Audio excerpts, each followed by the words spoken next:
जय हिंद दोस्तों। आज हम बात करेंगे कि कैसे हमें 6 महीने की एलोपैथिक प्रैक्टिस के लिए क्या प्रोसीजर है। सबसे पहले आपको कॉलेज से एनओसी लेना है उस हॉस्पिटल के नाम पर जहां से आपको एलोपैथिक प्रैक्टिस करनी है। सेकंड प्रोसीजर ये है कि आपको उस हॉस्पिटल में जाना है और उस हॉस्पिटल से आपको एक एनओसी मिलेगी जो लखनऊ इंदिरा भवन के लिए वो एनओसी देंगे। उसके बाद एक आपके कॉलेज भी एक एनओसी बना के देती है जो लखनऊ के लिए देती है। 3 डॉक्यूमेंट आपको एकदम ओरिजिनल लेके जानी है, उसकी जेरोक्स नहीं चाहिए। ये तीनों डॉक्यूमेंट ओरिजिनल जाएगी। सबसे पहले अब हम बात करेंगे, अगर आप कॉलेज से एनओसी लेने के बाद उस हॉस्पिटल में एनओसी लेने जाएंगे तो क्या क्या डॉक्यूमेंट्स वहां पे रिक्वायर्ड होते हैं। तो पहला, आपके आधार कार्ड की जेरोक्स होगी, प्रोविजनल की जेरोक्स होगी, चारों ईयर की मार्कशीट, 10th 12th की मार्कशीट, और आपके जेरोक्स जाएंगे जो आपके कॉलेज वालों ने एनओसी दिया होगा उसका। इन सभी डॉक्यूमेंट को लेके आप अपने उस हॉस्पिटल में जा सकते हैं। वो हॉस्पिटल एनओसी बना के दे देगा लखनऊ के लिए। फिर आप इन दोनों डॉक्यूमेंट को लेके आप किसी भी माध्यम से लखनऊ पहुंच जाए। इंदिरा भवन के लिए ऑटो मिलती है, ऑटो से इंदिरा भवन पहुंचे तो उसके मेन गेट पे ही आपसे फॉर्म फिल कराई जाएगी कि आप किस पर्पज से आप यहाँ पर आए हैं, आपका रीजन क्या है, कहाँ जाना है। तो आपको उसमें लिखना है 10th फ्लोर पे जाना है, ये 1006 नंबर कमरा है, वहां पर आपको जाने के लिए अनुमति लेनी है। फिर वहां पर जो सर बैठे हैं उनसे आपको डॉक्यूमेंट देनी है। वो सबसे पहले आपको एक फॉर्म देंगे फिल करने के लिए। उस फॉर्म को आपको फिल करना है। उस फॉर्म में आपकी डिटेल्स होंगी कि आप कौन से कॉलेज से पढ़े के पास हुए हैं, पिता का नाम क्या है, आपका नाम क्या है, जो भी डिटेल है वो फिल करने होते हैं। उसके बाद जो भी डॉक्यूमेंट चाहिए, तो कोई भी ओरिजिनल डॉक्यूमेंट नहीं चाहिए सिवाय आपके कॉलेज से मिली हुई एनओसी को और जिस हॉस्पिटल से आपको करना है एलोपैथिक प्रैक्टिस उसकी एनओसी को। उसके अलावा कोई भी ओरिजिनल डॉक्यूमेंट नहीं चाहिए। फिर जो आपके प्रोविजनल सर्टिफिकेट जो आपको पहले मिले होंगे 6 महीने के लिए, उसके आपको जेरोक्स चाहिए, प्रोविजनल के जेरोक्स। उसके बाद आधार कार्ड की जेरोक्स चाहिए और आपके बीएमएस के चारों ईयर की मार्कशीट की जेरोक्स चाहिए। बस इतने डॉक्यूमेंट लेके जाने हैं और कुल मिला के हो गए अपने मार्कशीट के चारों साल के जेरोक्स, आधार कार्ड के जेरोक्स, आपके प्रोविजनल के जेरोक्स और आपके कॉलेज द्वारा दी गई एनओसी और आपके हॉस्पिटल द्वारा दी गई एनओसी। इतने ही डॉक्यूमेंट चाहिए, ठीक है। बाकी कोई भी कंफ्यूजन हो आप कमेंट बॉक्स में पूछ सकते हैं। मिलते हैं नेक्स्ट वीडियो में। जय हिंद। जय हिंद दोस्तों, आज हम बात करेंगे उत्तर प्रदेश सरकार द्वारा जारी एडवाइजरी जो कि नॉन डिग्री धारक यानी झोला छाप डॉक्टर्स के लिए है। उससे आप आयुष के डॉक्टर कैसे बच सकते हैं और आयुष के डॉक्टर्स को किन किन एलोपैथिक दवाई को प्रिस्क्राइब करने की परमिशन है, उन दवाइयों के बारे में जानेंगे आज। अभी उत्तर प्रदेश में सीएमओ यानी चीफ मेडिकल ऑफिसर और डीएम डिस्ट्रिक्ट मजिस्ट्रेट को स्ट्रिक्ट ऑर्डर दिए गए हैं झोला छाप यानी बिना डिग्री धारक के खिलाफ सख्त से सख्त कार्रवाई करने के लिए। इसी के आड़ में आयुष डॉक्टर्स के ऊपर भी शिकंजा कसा जा रहा है। सबसे पहले बात करते हैं हमारे पास किन किन दस्तावेजों का होना अनिवार्य है।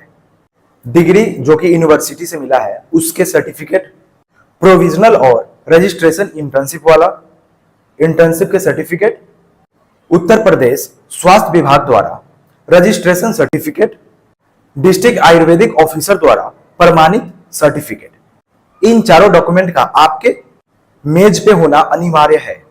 कोई भी बड़ा अधिकारी आता है तो आप उन्हें यह चारों डॉक्यूमेंट दिखा सकते हैं। अब बात करते हैं कुछ एलोपैथिक दवाइयों के बारे में जो उत्तर प्रदेश सरकार द्वारा आयुष डॉक्टर्स को परमिशन दी गई है प्रिस्क्राइब करने के लिए, जो कि निम्न है। एंटासिड में H2 रिसेप्टर ब्लॉकर दे सकते हैं, प्रोटॉन पंप इनहिबिटर दे सकते हैं, एंटीहिस्टामिनिक दे सकते हैं, कुछ एंटीबायोटिक दे सकते हैं जैसे कि क्लोट्रिमाजोल, ट्राइमिथोप्रिम, नॉरफ्लॉक्स, मलेरिया वाली quinolones, tetracycline, gentamicin, cephalosporin, erythromycin, nitrofurantoin, metronidazole, tinidazole, ampicillin, anti tubercular दे सकते हैं, रिफाम्पिसिन, इथाम्ब्यूटोल और पायराजिनामाइड। एंटी हेलमिंथिक में मेबेंडाजोल, अल्बेंडाजोल, एंटी मलेरिया में chloroquine, quinine, primaquine, sulfadoxine, pyrimethamine. Anti leprosy में dapsone, rifampicin, clofazimine. Anti amoebic में metronidazole, tinidazole. Anti scabies में benzyl benzoate, gamma benzene, hexachloride. Topical anti fungal दे सकते हैं, antiviral भी दे सकते हैं। एंटी एस्पाज्मोटिक में डाइसाइक्लोमिन दे सकते हैं, एंटी एमेटिक्स दे सकते हैं, लैक्सेटिव दे सकते हैं, ओआरएस दे सकते हैं, मल्टीविटामिन के सप्लीमेंट्स दे सकते हैं, ब्रोंकोडाइलेटर दे सकते हैं, एक्सपेक्टोरेंट दे सकते हैं, ओरल कॉन्ट्रासेप्टिव दे सकते हैं, माइक्रोनाजोल दे सकते हैं, vitamin A, B complex, folic acid के टैबलेट दे सकते हैं, जाइलोकेन दे सकते हैं। सभी मरीजों को रेफर करेंगे with first aid medicine. Ayush doctor को किन चीजों के लिए सख्त मना किया गया है, आइए जानते हैं, जो कि निम्न है। मेडिकल लीगल केस नहीं कर सकते हैं, पोस्टमार्टम नहीं कर सकते हैं, इंट्रावेनस फ्लूइड बिल्कुल भी नहीं दे सकते हैं या फिर इंजेक्शन नहीं दे सकते हैं, सर्जिकल प्रोसीजर नहीं करा सकते हैं अदर देन जो आयुर्वेदिक शास्त्र में बताया गया उनके अलावा। इसी के साथ इस वीडियो का यही अंत करते हैं। अगर आपको कोई भी समस्या है तो आप कमेंट बॉक्स में या फिर आप मेरे इंस्टाग्राम पे आप मुझसे पूछ सकते हैं। वीडियो अच्छी लगी तो वीडियो को लाइक एवं अपनों में शेयर जरूर करें। मिलते हैं कल फिर एक नए इंफॉर्मेटिव वीडियोज के साथ। जय हिंद। अब बीएमएस वाले अपनी अपनी तैयारी कर रहे हैं। आपका नाम क्या है भाई? भाई आपका नाम क्या है? आपका डॉक्टर इमरान। ये रहे बैनर निकाल रहे हैं, निकालो बीएमएस वाले। बस हमारी स्ट्रेंथ यही है गाइस, देख लो, इस वजह से तो हमें एग्जिट देना पड़ रहा है।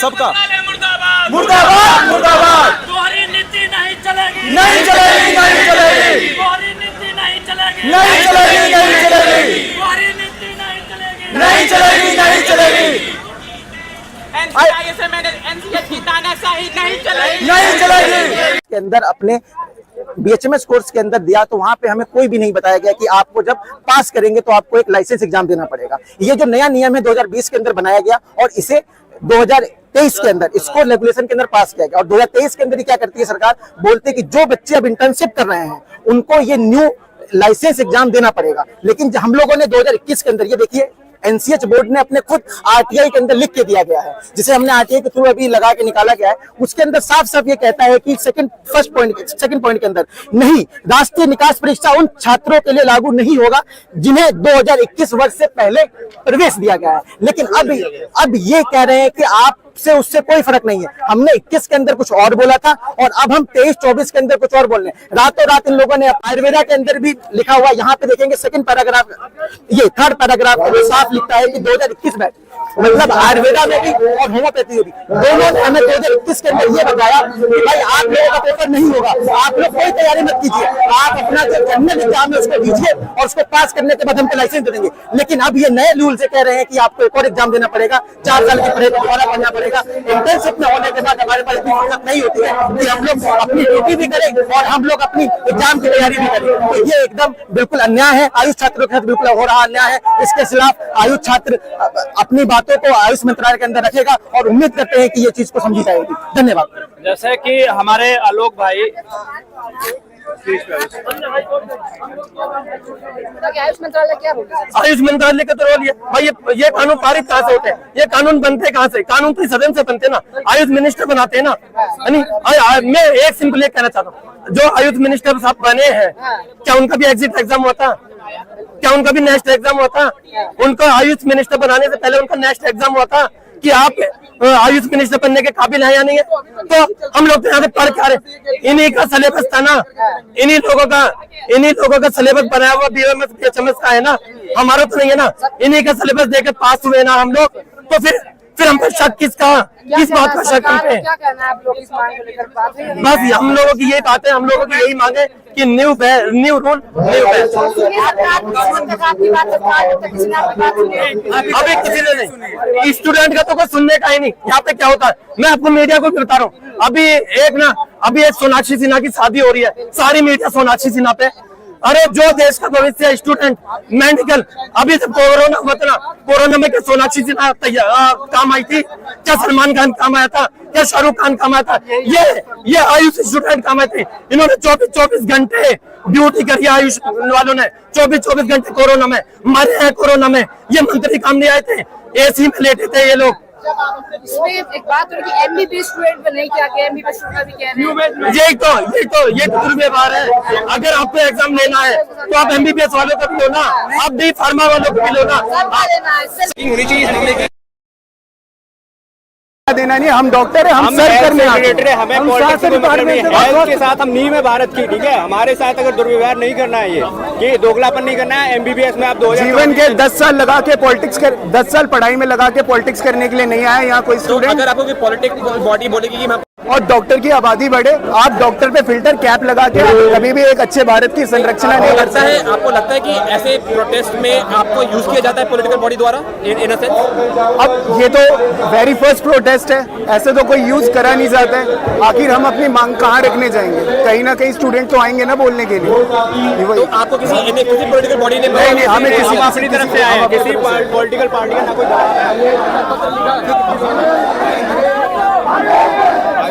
राष्ट्रीय कमेटी में जरूर चौधरी जी, रोहित शर्मा जी, संजीत सिंह, विवेक जी, हमारी तमाम एमओडी, पार्का ग्वाला बहन, तमाम मेरी बहनें, मान्य शर्मा, राशि साहू, तकरीबन 17,000 स्टूडेंट्स जो नीट एग्जाम लिखे थे, वहाँ पे भी दिन पे दिन एक मुद्दा बाहर निकल के आ रहा कि पेपर लीक हुआ, पेपर लीक हुआ और पेपर एक दिन पहले ही एग्जाम से एक दिन पहले उनके हाथ लगा है, जिसके लिए तेलंगाना में अभी कांग्रेस की सरकार है। इसलिए वहाँ पे अदर स्टूडेंट ऑर्गेनाइजेशन जो लेफ्ट और जो लोकल रीजनल पार्टी से सभी के साथ हमने 8th तक एक बड़ा कार्यक्रम एवरी अल्टरनेटिव प्रोग्राम कर रहे हैं। और मैं खुद भी डॉक्टर हूँ, इसलिए डॉक्टर्स के साथ भी हम एक वहाँ पे बड़ा प्रोग्राम करें, क्योंकि तो नीट का मुद्दा सिर्फ पेपर लीकेज का नहीं है। नीट के एग्जाम से कल के जो भारत देश के भविष्य उनके हाथ में रहते हैं, कि वो तो डॉक्टर्स बन के आते हैं नीट एग्जाम लिखने के बाद। सो इस पे लड़ाई करने की जिम्मेदारी हम सब पे है। और हमारे राष्ट्रीय अध्यक्ष वरुण चौधरी जी और इंचार्ज कमल वर्मा जी के आदेश से जो भी तेलंगाना में प्रोग्राम है, वहाँ पे इंचार्जेस हम एक साथ प्रदर्शन के लिए दूसरी तरफ आयुष अब प्रदर्शन करने को मजबूर हो गए हैं। क्या मामला है कि आज ये सब क्या इनकी समस्याएं हैं, इसको लेकर ये प्रदर्शन कर रहे हैं। बातचीत करते हैं। क्या नाम हुआ आपका? आलोक मिश्रा नाम है, मैं स्टूडेंट हूँ। क्यों प्रदर्शन कर रहे हैं हम लोग क्लासेस एग्जाम डाल दिए, नेक्स्ट एग्जाम को जब हम लोग ने 2018 में नीट के थ्रू काउंसलिंग की हुई, तब उसमें हम लोग को इस नेक्स्ट एग्जाम का कहीं भी जिक्र नहीं आया कि आपका 5.5 साल आप पढ़ेंगे, फिर रजिस्ट्रेशन कराएंगे, आप प्रैक्टिस करेंगे। लेकिन एकदम से इन्होंने 2020 में लाया कि हम 3 साल के अंदर एक रेगुलेशन लागू करेंगे जिसमें एक नेक्स्ट एग्जाम होगा। तो हम लोगों को ये क्लियर नहीं था कि वो किस बेस से होगा। हम लोगों ने 2021 में आरटीआई में साफ साफ लिखा है कि 2021 के पहले जिन्होंने एडमिशन ले लिया है उन बैचों पे लागू नहीं होगा। हम लोगों ने कहा ठीक है। फिर इन्होंने 2023 में रेगुलेशन लाई, उसमें इन्होंने एक डेट 29 नवंबर 2023 लाके इन्होंने कह दिया कि जो इससे पहले इंटर्नशिप ज्वाइन किए, चाहे वो किसी भी सत्र के हो, आज से पहले कभी भी उनका एडमिशन हुआ हो, लेकिन जो 29 नवंबर 2023 के पहले इंटर्नशिप ज्वाइन किए उनका नेक्स्ट एग्जाम नहीं होगा, मतलब लाइसेंस एग्जाम। और जो उसके बाद लागू किए हैं, ज्वाइन किए हैं, उनका नेक्स्ट एग्जाम। अब इसमें मामला फंस गया कि एक ही बैच कुछ बच्चे 29 के पहले इंटर्नशिप ज्वाइन किए हैं जिनका नेक्स्ट एग्जाम नहीं होगा, उसी बैच के कुछ लड़के बाद में ज्वाइन किए जिनका नेक्स्ट एग्जाम ये बोलना होगा। तो राइट टू इक्वलिटी कहाँ गई, एक समानता कहाँ गई? जो देश का एक कानून राइट टू इक्वलिटी वो कहाँ गया? संविधान बदल देंगे राइट टू इक्वलिटी के तहत हमारी बात नहीं आई। उसके बाद ये कहते हैं कि हमने जब इनसे मनमानी कभी बदल सकते हैं। काउंसलिंग हुई, कोई भी गेम शुरू होता है, कोई भी एडमिशन होता है, उस समय रूल पहले बताए जाते हैं, बीच चीज में रूल नहीं बदले जाते हैं, बीच समय में कहीं रूल नहीं बदले जाते हैं। इन्होंने क्या किया, एकदम से हम लोग से कह दिया कि आप लाइसेंस एग्जाम यूनिवर्सिटी से, गवर्नमेंट यूनिवर्सिटी से 4.5 साल एग्जाम पास हुए सरकार के ही माध्यम से। हम लोग कहीं बाहर नहीं पढ़ने गए। साथ ही साथ हम लोगों ने 50% जो हम लोगों ने क्या किया, एग्जाम देने के बाद पास किया, उसके साल हम लोग एक प्री रजिस्ट्रेशन हो रहा है 1 साल का, हम लोग मरीज भी देख रहे हैं, मेडिसिन भी दे रहे हैं। उसके बाद ये हम कह रहे हैं कि आप देश के साथ देश को बढ़िया प्रोडक्ट बढ़िया डॉक्टर दे सके, इसलिए लाइसेंस एग्जाम लाए। तो नए पैसे लाइए ना, डॉक्टर को भी पता होगी। अब ये बीच में रूल लगे, हम लोग के साथ खिलवाड़ कर रहे हैं, हमारे मानसिकता के साथ खिलवाड़ कर रहे हैं। हम लोग क्या सोचे थे 5.5 साल पढ़ के हम जाएंगे, अपनी क्लिनिक खोलेंगे। आप ये कह रहे हैं कि नहीं, आप लाइसेंस एग्जाम जब तक क्लियर नहीं कर लेंगे तब तक आपको रजिस्ट्रेशन नहीं कर पाएंगे। उन्होंने कहा बाकी देश का कोई भी एग्जाम दे सकते हैं, नॉर्मल ग्रेजुएशन माना जाए। कौन सा ग्रेजुएशन 5.5 साल का होता है? कौन से ग्रेजुएशन में इंटर्नशिप होती है 1 साल? ये सरकार बताएगी क्या? NCI हमें बताएगी? आप इसमें पोस्टर में देख रहे हो, उसमें लिखा है 5.5 साल का कोर्स जो है 8 साल में करवा रहे हैं आप लोगों को। ये इनकी यूनिवर्सिटी है ना, पेपर लेट करा रही है हम लोग के। हम लोग का कोई भी पेपर टाइम पे नहीं होता है, रिजल्ट देर में आते हैं, पेपर देर होता है, पेपर लीक हो जाते हैं। यहाँ तक आप देख रहे हैं कि कैसे कितने पेपर लीक हो, कोई पेपर नहीं होता, हर पेपर लीक हो जा रहे हैं। हर संस्था शिक्षा प्रणाली इतनी हो चुकी है देश की कि हर बच्चे का 1 साल का कोर्स 2 साल का हो रहा है, 5.5 साल का कोर्स 8 साल का, 9 साल का। मध्य प्रदेश के हमारे कुछ बच्चे ऐसे हैं जिनके 3rd ईयर के पेपर पिछले 5 सालों से नहीं हुए हैं। मतलब वहाँ की मध्य प्रदेश की सरकार क्या कर रही है कि ऐसे इतने झारखंड के कुछ बच्चे जिनका बैच लेट हो रहा है, ऐसे बैच लेट हो रहा है, आयु छात्रों के साथ अन्याय हो रहा है। ये कहते हैं कि जब नीट एग्जाम आए तो उन्होंने कहा एंट्रेंस एग्जाम हर पैथी का एक होगा, चाहे वो एलोपैथी हो, चाहे होम्योपैथी हो, चाहे आयुर्वेदा हो, चाहे यूनानी हो। आप ये कहते हैं कि नहीं, MBBS अलग बॉडी है, आयुष अलग बॉडी है। कैसे?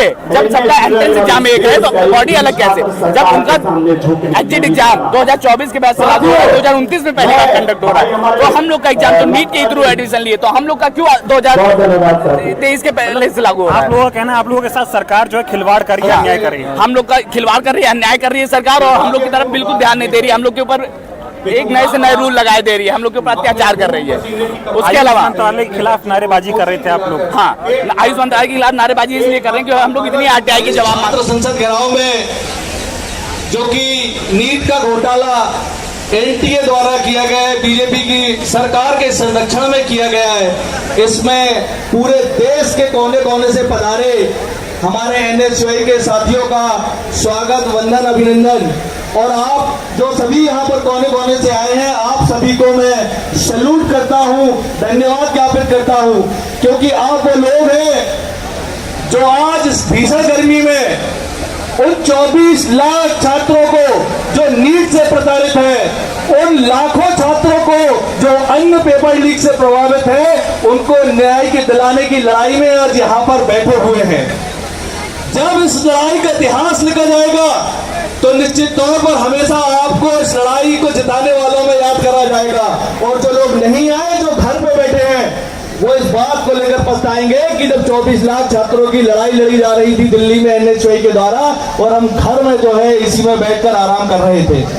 साथियों, मैं मध्य प्रदेश से आता हूं, और ये जो पेपर लीक घोटाला हुआ है, आप सभी जानते हैं कि पूरे विश्व का सबसे बड़ा अगर कोई घोटाला एक समय पर था तो वो व्यापम घोटाला था। जिस प्रकार से भारतीय जनता पार्टी बोलती है कि मध्य प्रदेश जो है उनकी लेबोरेटरी है, उनका गढ़ है, वहीं से ये लेबोरेटरी पेपर लीक करने की जो है मध्य प्रदेश से व्यापक घोटाले के नाम से शुरू हुई। उसके बाद आप जानेंगे कि पटवारी घोटाला हुआ, जो है वन आरक्षक भर्ती घोटाला हुआ, शिक्षा भर्ती में घोटाला हुआ, घोटाले में घोटाले, घोटाले में घोटाले। और जब ये घोटाले बाद हमारा मुख्यमंत्री था, वो गया और वो वहां से दिल्ली आया, तो ये देखिए घोटाले दिल्ली में भी आकर जो है आकर छात्रों को प्रताड़ित करके उनके भविष्य को खराब करने का काम कर रहे हैं।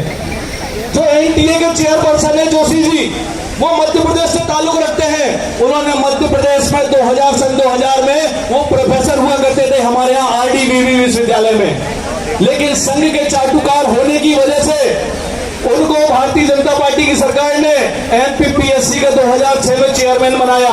वो 2006 से 2011 तक MPPSC के चेयरमैन रहे, और उन्होंने उस समय भी जो भर्तियां हुई उनमें घोटाले करने का काम करा। उसके बाद वो छत्तीसगढ़ PSC के जो है चेयरमैन रहे, उन्होंने वहां भी घोटाला करा, और आज देश में जो है वो NTA के चेयरमैन है। तो निश्चित तौर पर आप सब हम आज जानते हैं कि नीट जैसा घोटाला हमारे सामने आया है। तो क्यों भारतीय जनता पार्टी इनको हटाने से डरती है?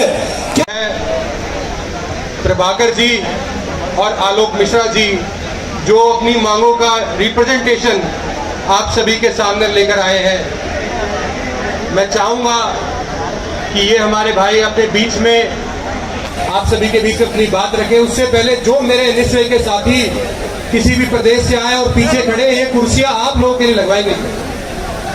तो आप भाइयों से मेरा अनुरोध है कि कुर्सियों पे अपना स्थान ग्रहण करें। बहुत बहुत हेलो हेलो हेलो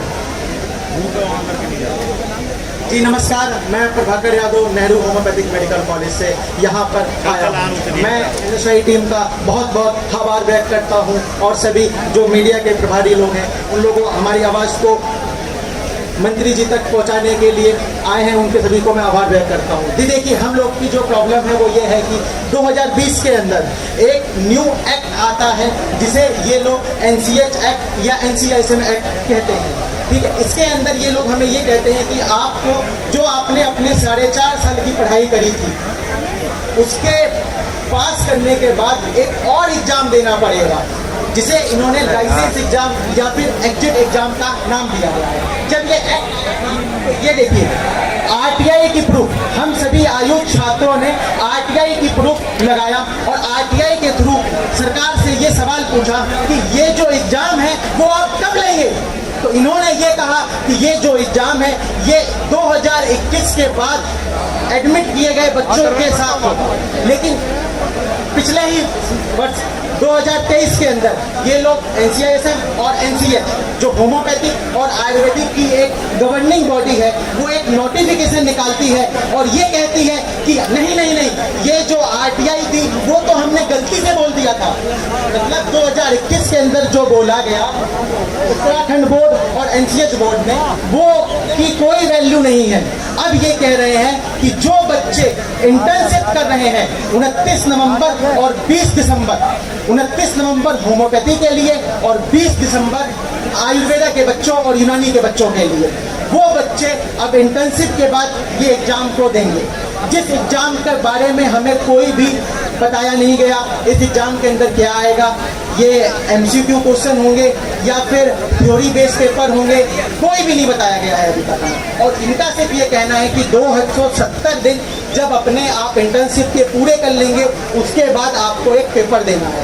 साथ ही साथ ये लोग ये कहते हैं कि जो हमने अपने 18 बैच के लिए 18, 19 या 20 बैच या फिर कुछ देश के अंदर ऐसे भी हैं जैसे कि मध्य प्रदेश हो गए, ठीक है, या बिहार हो गए, वहाँ पे गवर्नमेंट इतनी कैपेबल नहीं है कि सही टाइम पे पेपर को करवा सके। मतलब 5.5 साल का कोर्स। हेलो, मैं ये पहले बताना चाहता हूँ कि जो हम लोग हैं एग्जिट एग्जाम का विरोध कर रहे हैं, ये है पहले तो हम लोग नीट के थ्रू एडमिशन लिए। जैसे आप लोगों के साथ नीट में ही पहले ही कबला हो गया, पेपर लीक हो गया। हम लोगों के साथ उस समय पेपर हो गया था, दिमाग से लीक हुआ हो तो पता नहीं चला। तो उसके बाद हम लोगों ने एडमिशन लिया। उसमें ये था कि आप 4.5 साल पढ़ाई करेंगे, 1 साल इंटर्नशिप करेंगे, फिर आप रजिस्ट्रेशन कराएंगे, डॉक्टर बनेंगे, प्रैक्टिस करेंगे। हम लोग इंटर्नशिप में पहुंचे, तभी एक आ गया 2020 में इन्होंने रेगुलेशन लाई थी कि हम 3 साल में एक नया कानून लाएंगे कि जो भी बच्चे 2021 के पहले एडमिशन ले लिए हैं उन्हें ये एग्जिट एग्जाम नहीं देना होगा। लेकिन 2023 में जब रेगुलेशन आया उन्होंने एक डेट डाल दी 29 नवंबर 2023, और उससे पहले जो इंटर्नशिप ज्वाइन कर लिए हैं वो एग्जिट एग्जाम देंगे, और उसके बाद जो इंटर्नशिप ज्वाइन किए हैं वो एग्जिट एग्जाम देंगे। मतलब उससे पहले जो इंटर्नशिप ज्वाइन किए वो नहीं देंगे। लेकिन एक ही बैच के कुछ बच्चे पहले इंटर्नशिप ज्वाइन किए हैं और कुछ बच्चे बाद में ज्वाइन किए हैं, तो राइट टू इक्वालिटी तो पहले ही हो चुकी है। उसके बाद फिर इन्होंने, हम लोगों ने जब RTI मांगा तो RTI में इन्होंने कहा 2021 के पहले के बैचों पे ये एग्जाम नहीं लागू होगा। और हम लोग जब एडमिशन लिए उस समय कुछ नहीं बताया गया था कि लाइसेंस एग्जाम होगा, लेकिन अब ये लाइसेंस एग्जाम ले रहे हैं। तो हम लोग की बस यही मांग है कि नया जो रूल आया वो नए बैच से लागू हो, ना कि पुराने बैच से। जिस तरह MBBS में हुआ है कि नए बैच से लागू हुआ है, 2024 से लागू हुआ है, 2029 में कंडक्ट होगा। हम अपने ही देश की यूनिवर्सिटी से पढ़े, ना कि बाहर की यूनिवर्सिटी से पढ़ के आए। तो हमारा एग्जिट एग्जाम क्यों, लाइसेंस एग्जाम क्यों? हम इसी देश के छात्र हैं, इसी देश की शिक्षा प्रणाली से आए हुए हैं, तो हमारा एग्जिट एग्जाम वापस ले, जो नया कानून आए नए बैच से लागू हो। बस यही हमारी आयु छात्रों की मांग है, इसीलिए हम लोग सरकार के विरोध में यहाँ प्रदर्शन कर रहे हैं। जय हिंद, जय भारत, जय NSUI, जय राहुल गांधी। हेलो, मेरा आप सभी साथियों से निवेदन है, आने वाले समय में, अभी तो हमने एक प्रदर्शन करा है जंतर मंतर पर, आने वाले समय में धर्मेंद्र प्रधान जी का जो उड़ीसा में घर है, अखिलेश यादव है इधर उड़ीसा से। अखिलेश कौन से जिले में घर है धर्मेंद्र प्रधान जी का? हाँ, तो मैं बोलता हूँ धर्मेंद्र प्रधान जी, अब ये प्रदर्शन आपके जिले से चालू होगा, उड़ीसा से। इसके बाद हम उड़ीसा जाएंगे, और मैं बताएंगे किस तरीके से धर्मेंद्र प्रधान जी के परिवार वालों को भी कि जिस तरीके से एमबीबीएस के छात्रों का सपना तोड़ा है, जिस तरीके से आपने बाजार में पेपर बेचा है, अभी तक आपने एनटीए को बैन नहीं करा। हमारी खुले तौर पर मांग है इमीडिएटली एनटीए को बैन करें, नीट का पेपर दोबारा कराएं। और ये जो डिग्री है, एक बार साइड हो जाएंगे अनुश्री, मैं बताऊं एक बार, मैं देख लेता हूँ धर्मेंद्र प्रधान से मिलते तो नहीं, उनका पोस्टर जरूर लगा हुआ है, देखिए आप इतना सुंदर पोस्टर है, एक बार सामने होंगे छात्र। ये डिग्री पे हमें गर्व होता था। बोलूंगा आयुष के छात्रों को भी वो अपने बात रखें।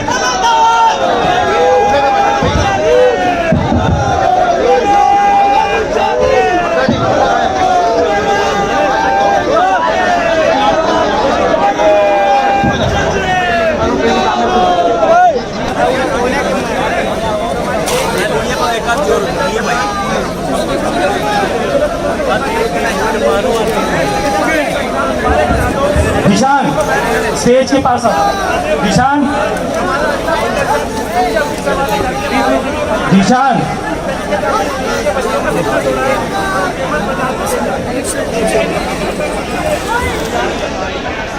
सभी हरियाणा के साथियों पानी पियो और लाइन बनाओ भाई, आ जाओ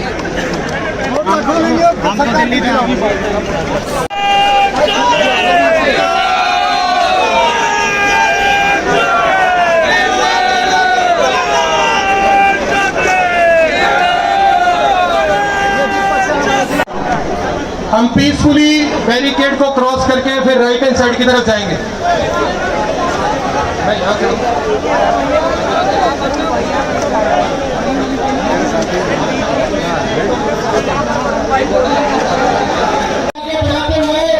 मैं चाहूंगा जो भी साथी मंच के सामने खड़े होकर नारेबाजी कर रहे हैं, कृपया अपने अपने स्थान ग्रहण कर ले, बैठ जाए, क्योंकि हमारे मीडिया के साथी और प्रेस के साथियों को अनुरोध है कृपया बैठ जाए। वरुण चौधरी जी के सामने की जगह खाली कर दे। यही तो बात है। 1.5 लाख दोस्तों हम लोग आ रहे हैं, पहुंचने वाले हैं, अभी मेट्रो स्टेशन जा रहे हैं, वहां से फिर आयुष भवन आएंगे, अभी NCISM ऑफिस में जाएंगे, ज़्यादा दूर नहीं है, अब यहाँ से मेट्रो स्टेशन लेके और पहुँचते हैं। चलिए दिखाते हैं वहाँ पे कितने लोग आए हैं और आज का क्या फैसला आता है, हमारे पक्ष में आता है या नहीं आता है, और हमें अगला कदम क्या उठाना है। ठीक है, बने रहिए वीडियो में, जैसा भी होगा पूरा अपडेट आपको मिलेगी। गाइस बहुत लेट हो चुके हैं हम, बट फिर भी देखो फाइनली अभी ट्रेन आ चुकी है और अब हम निकलेंगे यहाँ से और पहुँच रहे हैं। बहुत जल्दी बारिश हो रही है, बारिश बहुत तेज़ बारिश हो रही है, बट ठीक है आ रहे हैं आप लोग भी आइए, सभी लोग आइए। Mobile QR tickets from DMRC Delhi.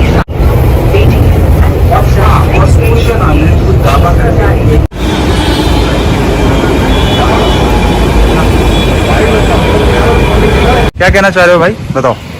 कोई भीड़ नहीं है भाई यहाँ पे, कोई भीड़ नहीं है, क्या लगता है? क्या लगता है रिलैक्सेशन नाम पे कोई चीज़ नहीं मिलने वाला लगता है। बच्चे ने धोखे दे दिए सबको। बच्चों को मेन तो दिक्कत किसकी है, बच्चों की है या फिर जो कमेटी मेंबर्स हैं उनकी है? बच्चे की है। बच्चे यहाँ पे रहते तो फिर कमेटी पे ऑटोमेटिक प्रेशर पड़ता है। आप लोग देख सकते हैं मात्र इतने ही बच्चे आए हुए हैं, बस ये हैं कुछ बच्चे, इतने बच्चे ही हैं और कोई आया नहीं है। बच्चे नहीं होंगे तो रिजल्ट किसके फेवर में आएगा, उन्हें क्या लगेगी, किसकी गलती है? बस पूरा परिसर खाली पड़ा है, कुछ नहीं हो सकता है गाइस।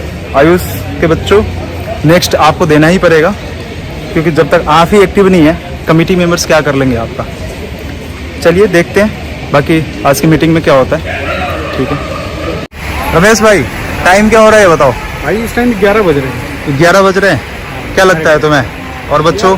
हमें यही लगता है बच्चों में खुद ही नहीं है कुछ कि हो हमारे लिए। हाँ, कितने बच्चे आए होंगे? लगभग होंगे 25-30। बस इतने ही बच्चे हैं, पूरा परिसर खाली है।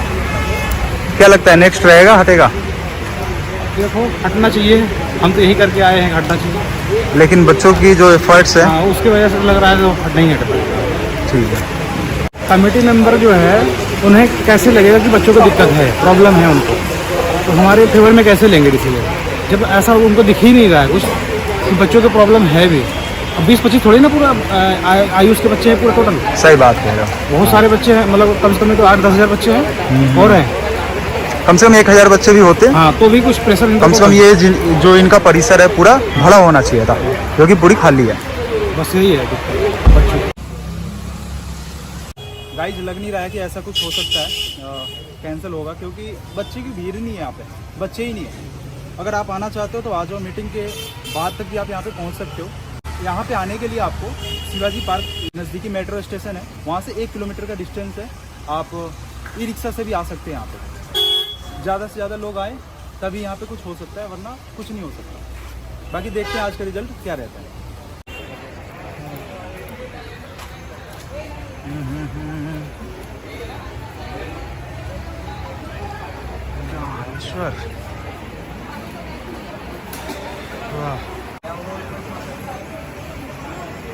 ज्ञानेश्वर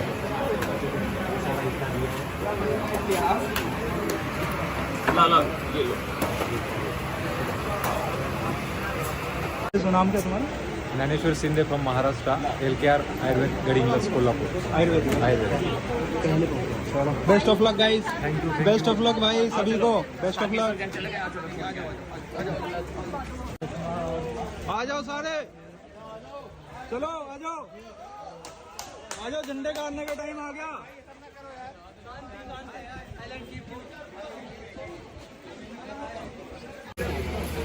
लियो जो है national commission CCISM office, Indian system of medicine, government of India, यह है बिल्डिंग।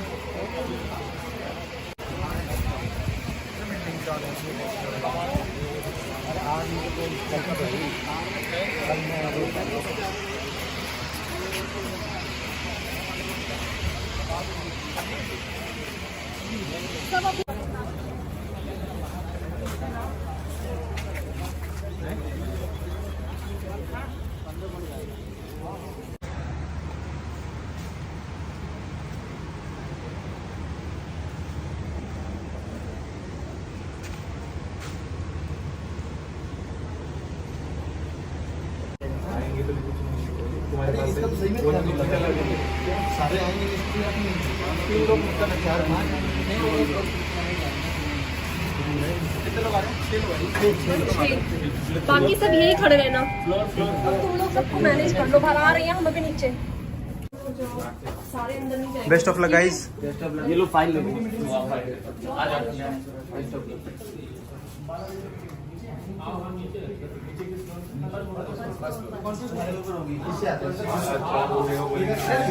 अरे आ जाओ, सीढ़ी से आ जाओ, चलो।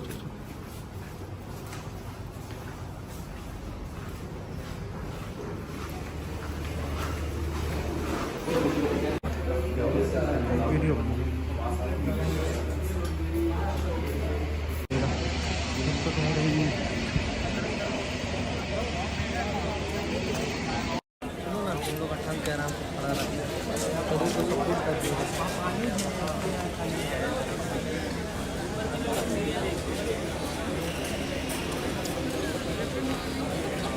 हमारे 2 में, बाकी 11 9 लोग वैसे हैं।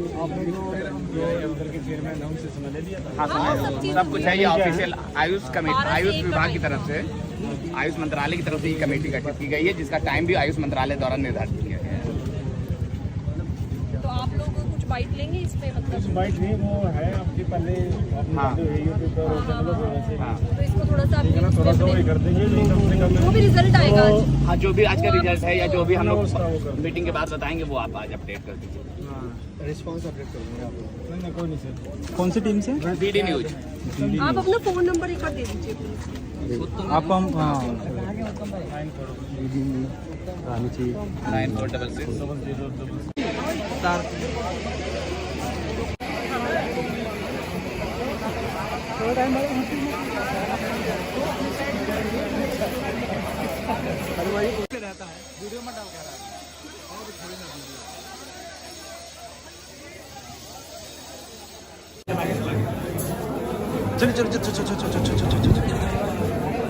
जैसा कि दोस्तों कमेटी मेंबर्स की मीटिंग खत्म हो चुकी है मीटिंग से आए हुए जो दो लड़के थे अपने पक्ष के, स्टूडेंट पक्ष को सपोर्ट कर रहे थे, प्रभाकर और वो लोग भी बाहर आ चुके हैं।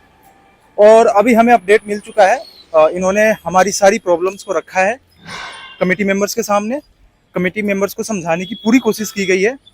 कमेटी मेंबर्स एक फाइल तैयार करेंगे जो हमारे फेवर में भी हो सकता है, नहीं भी हो सकता है, बट मोस्टली चांसेस है कि हो सकता है कि फेवर में हमारे आए। दोस्तों, जो हमारे स्टूडेंट्स के रिप्रेजेंटेटिव थे प्रभाकर और सिंधे, और इन्होंने कमेटी के मेंबर्स को जितने भी हमारे प्रॉब्लम्स थे, हम क्यों एग्जिट टेस्ट के विरोध कर रहे हैं, सारे पॉइंट्स को बताया उन्होंने। कमेटी मेंबर्स ने भी इनसे सवाल किया कि नेक्स्ट क्यों जरूरी है। दोनों में काफी देर तक, 1.5-2 घंटे तक मीटिंग चली है। मीटिंग में उन्होंने हमारे सारे पॉइंट्स को नोट डाउन किया है और उन्होंने बहुत ही हद तक आश्वासन दिया है कि ठीक है, हम नेक्स्ट को पोस्टपोन कर सकते हैं, पर उन्होंने अब क्लियर नहीं किया है इस चीज को, पर आश्वासन दिया है कि नेक्स्ट ज्यादा चांसेस है 21 बैच और उसके बाद की बैचों पे लागू होगा, पर उन्होंने अभी इस चीज को क्लियर नहीं किया। तो हमें उम्मीद नहीं छोड़नी है, हमें सब एक साथ रहना है। हम कोशिश करते हैं, सारे आयुष के छात्र कोशिश करते हैं, रिक्वेस्ट करते हैं आयुष मंत्रालय से कि हमारे लिए नेक्स्ट के एग्जाम कैंसिल किया जाए। रूल 2 बार चेंज कर चुके तो तीसरी बार क्यों नहीं से लगाया? हमारे देश का संविधान कैसे आपको लगाना चाहिए? जो इन्होंने नोटिस भी भेजा उसमें सिर्फ ये लिखा था कि 3 साल के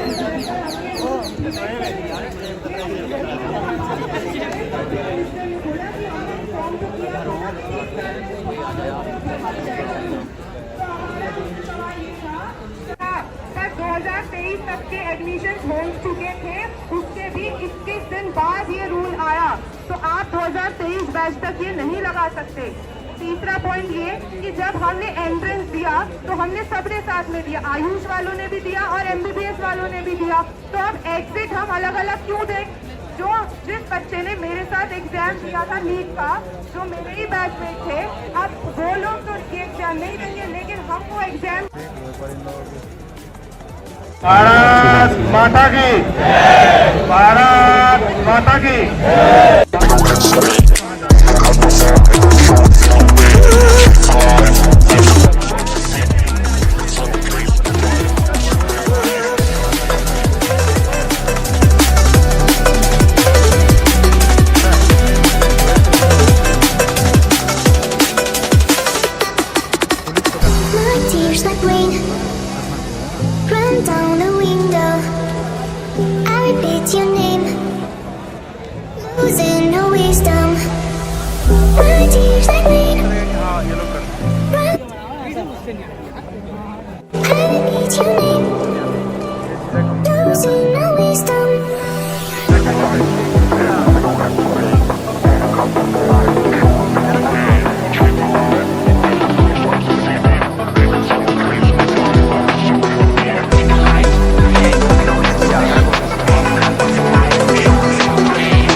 तभी है ना,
आज जब वो लोग सड़कों पे आते हैं अपनी न्याय की मांग को लेके तो बड़ी पीड़ा होती है कि आज भारत का भविष्य किस ओर जा रहा है। हमारी तानाशाही सरकारें बीच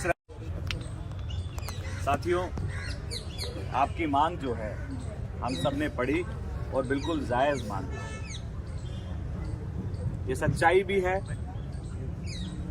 कि आप लोग तैयारी करते हैं, किसी के माता पिता मेहनत मजदूरी करके कोई लोन लेके आपको पढ़ाते हैं, संघर्ष करके आपको भेजते हैं। ऐसे में सरकारों का कोई काला फरमान आता है और आप लोगों के ऊपर थोप दिया जाता है। हम एग्ज़ाम के खिलाफ नहीं हैं, हम एग्ज़ाम के पक्ष में हैं, लेकिन उसका एक सही तरीका है। उसको समय पे लाया जाए, नए बैच के साथ में लाया जाए और जो पुराने बैच हैं उनको रियायत दी जाए।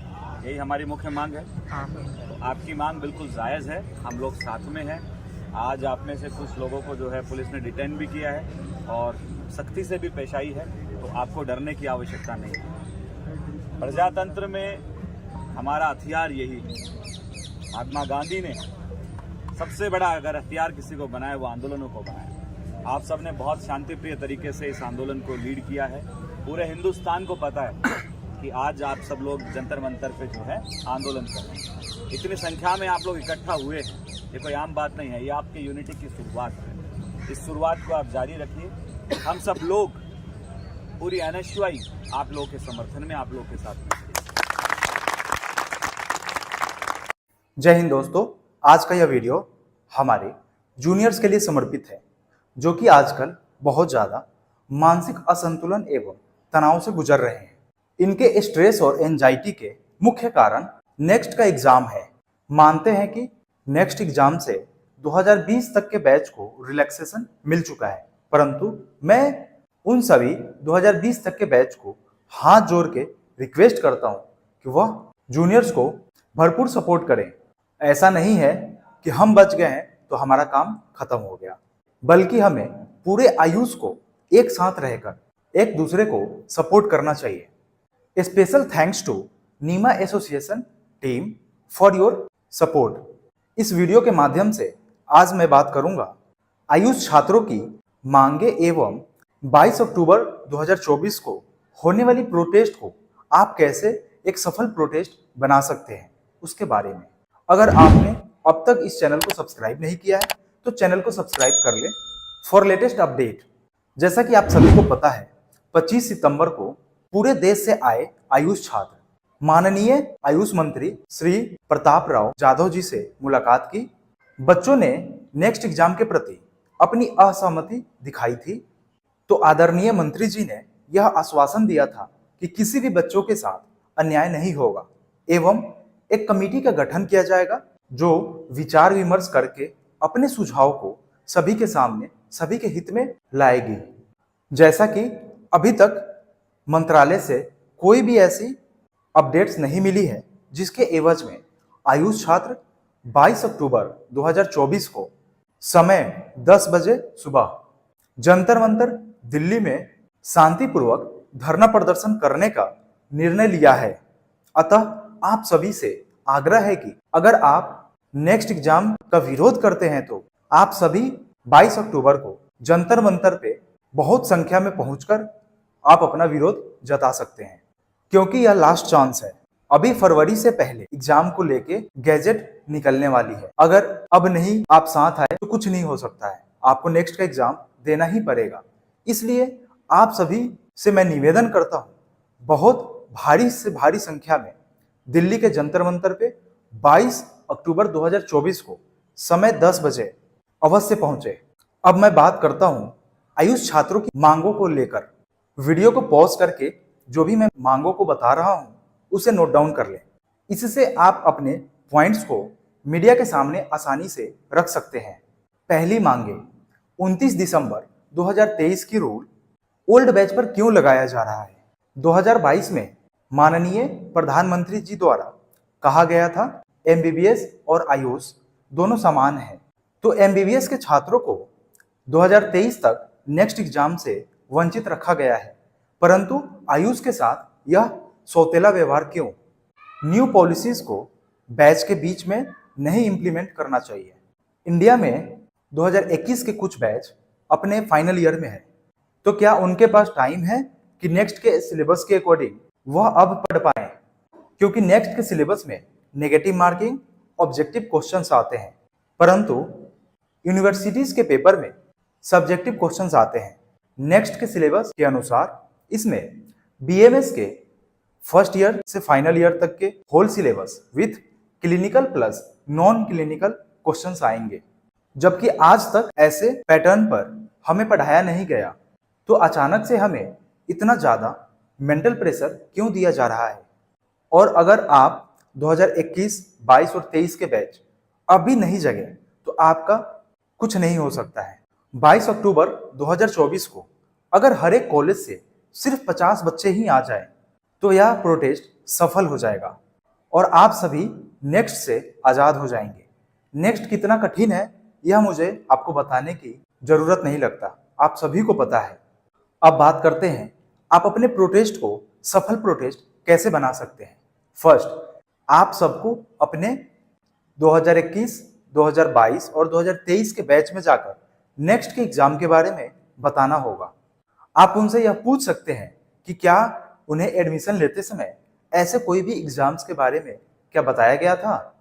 क्योंकि मुझे कुछ जूनियर्स ने यही बताया है कि उन्हें एडमिशन लेते समय 4.5 साल की एकेडमिक क्लासेस के बारे में और 1 साल की इंटर्नशिप के बारे में बताया गया था।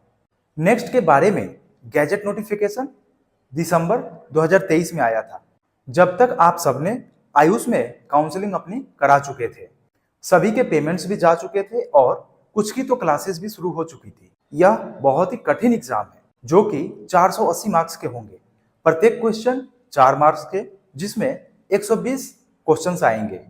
साथ में 4 क्वेश्चन गलत पर 1 मार्क्स नेगेटिव हो जाएंगे और पास होने के लिए आपको मिनिमम 50% नंबर लाने होंगे, तभी आपको क्लिनिक खोलने या फिर कहीं भी प्रैक्टिस करने की अनुमति मिलेगी। अगर पास नहीं हुए 5.5 साल की कड़ी पढ़ाई की कोई मोल नहीं है। आप सब में ज्यादातर बच्चों ने यह सुना होगा कि रिसेंट में FMGE की एग्जाम हुई थी, जो कि विदेशों में रहकर पढ़ रहे MBBS छात्रों के लिए होती है। यहाँ तक कि उसमें नेगेटिव मार्किंग्स भी नहीं होती है, फिर भी उसके रिजल्ट सिर्फ 8 से 10% रहे हैं। आप इससे ही नेक्स्ट एग्जाम के लेवल का अंदाजा लगा सकते हैं। आयुष में पढ़ने वाले 50% से ज्यादा बच्चे स्कॉलरशिप प्रोग्राम या फिर एजुकेशनल लोन लेके पढ़ रहे हैं, और अगर नेक्स्ट क्लियर करने में 2-3 साल लग गए तो उस लोन का इंटरेस्ट कितना बढ़ जाएगा इस बात को बताने की जरूरत नहीं है। वह अलग बात है कि भारत जैसे महान देश में भी एजुकेशन लोन पर इंटरेस्ट लगाए जाते हैं। और अगर आप चाहते हैं कि आपके बैच से नेक्स्ट एग्जाम लागू ना हो तो सबसे पहले इस वीडियो को आप अपने कॉलेज के ग्रुप में शेयर जरूर करें। जैसा भी आपके सीनियर्स बोले वैसा कीजिए। ऑनलाइन प्रोटेस्ट में पार्ट लीजिए, जैसे कि किसी भी पोस्ट को रीपोस्ट करना, ट्विटर पे आयुष मंत्री जी को टैग करके ट्वीट पे ट्वीट करना।